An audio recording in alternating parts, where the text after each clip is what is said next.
Bienvenue dans cette vidéo qui a pour sujet la planification des visites. En fait, le but de ce menu, c'est de permettre aux représentants de pouvoir planifier à l'avance leur semaine de travail ou leur mois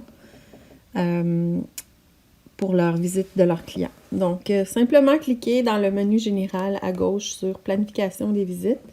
Vous accéderez directement au calendrier. Par défaut, on fait afficher la semaine courante. Si vous voulez avoir une vue du mois, vous avez simplement à cliquer sur la vue mois ou l'année. Et vous avez aussi l'option de entrer vos visites planifiées pour la journée.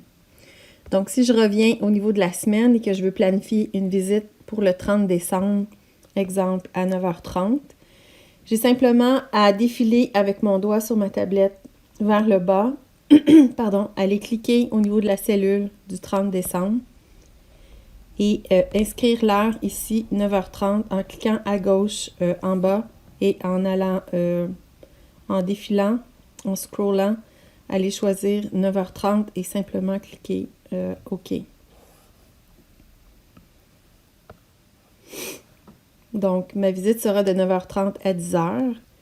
Je vais aller sélectionner mon type de client en cliquant sur la petite flèche au bout du type client. Donc, je vais choisir une visite succursale.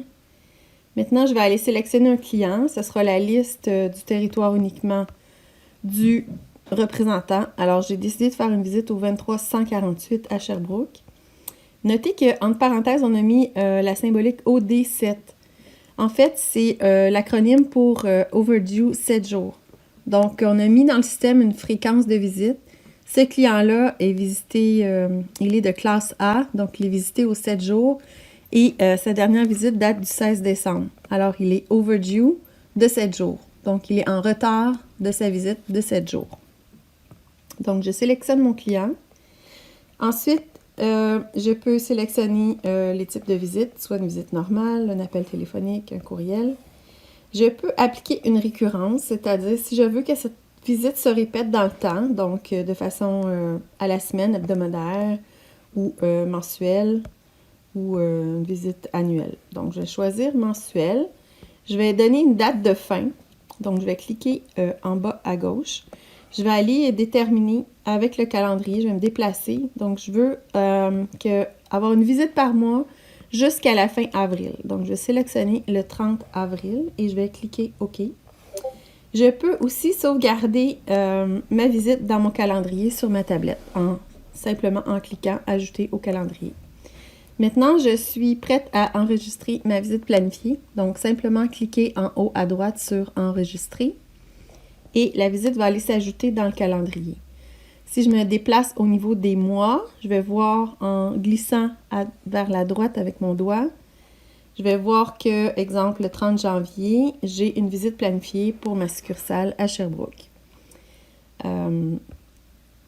Si je veux, exemple, supprimer celle du mois d'avril, alors j'aurai juste à me positionner sur la visite et cliquer en bas « Supprimer l'événement ». Maintenant, si je veux revenir à ma visite du 30 décembre, je pourrais cliquer sur « Année »